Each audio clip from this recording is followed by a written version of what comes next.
इस कहानी की शुरुआत बचपन में हुई थी, जब छुट्टियों में वो अपनी नानी की आई हुई थी। मैं 10 साल का था, वो भी 10 साल की थी। पूरी बात सुनकर ही उठिएगा, क्योंकि कहानी कमाल की थी। वैसे तो कभी देखा नहीं था उसे, मगर एक दिन हमारी पहली मुलाकात हुई, जब वो पास के मंदिर में मेरे बगल में आकर खड़ी हुई।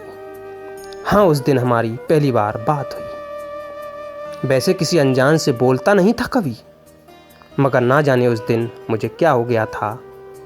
उसे लाल सूट में देखकर बचपने में पूछ लिया कि तुम्हारा रोका हो गया क्या। मेरा सवाल सुनकर उसकी नज़रें मेरी तरफ घूम गईं। जवाब के इंतज़ार में खड़ा था मैं कि वो तो अपने घर की ओर ही मुड़ गई। फिर अगले दिन से वो अपनी नानी के साथ रोज़ उसी वक्त मंदिर में आया करती थी और रोज़ मेरे उसी सवाल को सुनकर मुड़कर घर की ओर चली जाया करती थी। फिर एक दिन ना जाने ऐसा क्या हुआ कि मेरे सवाल को सुनकर उसका चेहरा पहली बार मुस्कुराया।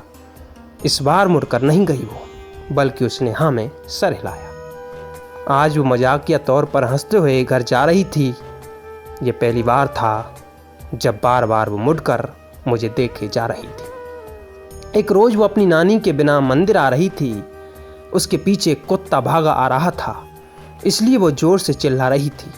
उसकी आवाज़ को सुनकर मैं उसकी ओर भागा चला आया। ज़मीन पर पड़े एक पत्थर से मारकर मैंने उस कुत्ते को भगाया। वो आखिरी दिन था जब हमारी मुलाकात हुई थी। उस दिन के बाद हम ना कभी मिले और ना ही कभी हमारी बात हुई थी। और जैसे तैसे करके उसकी यादों में 15 साल का वक्त गुजर गया और मेरे देश प्रेम के चलते रक्षा करने में सरहद तक पहुंच गया। सरहद पर रक्षा करते हुए मेरे जीवन में एक नया दोस्त आया।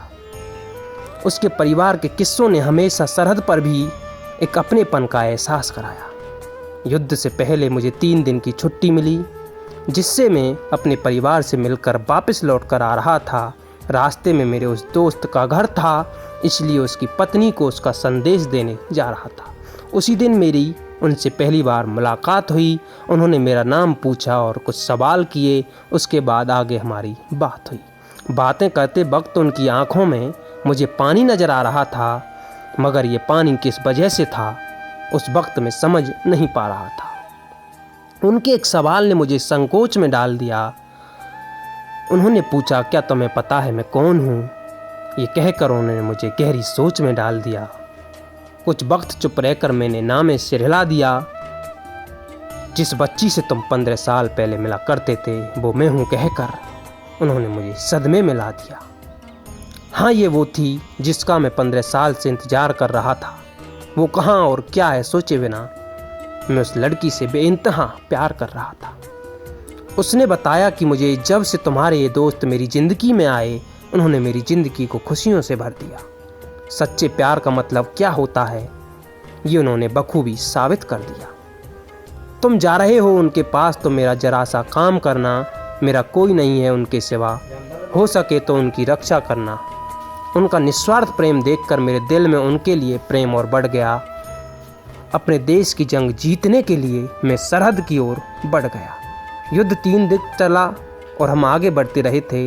युद्ध जीत ही गए थे हम, इसलिए कैंप में सब जश्न की तैयारी कर रहे थे। वापस लौटते वक्त न जाने कहाँ से एक दुश्मन बचकर आ गया। उसने मेरे दोस्त पर गोली दागी। मैं जिसके सामने आ गया वो दुश्मन भी मारा गया और देश जंग भी जीत गया था। और मेरे बादे ने जब उसके पति की रक्षा की, उस वक्त मेरा प्रेम भी जीत गया था। धीरे धीरे मेरी आंखों के सामने एक अंधेरा सा छा रहा था। भारत माँ की जय बोलते हुए अब मैं अमर होने जा रहा था। जय हिंद।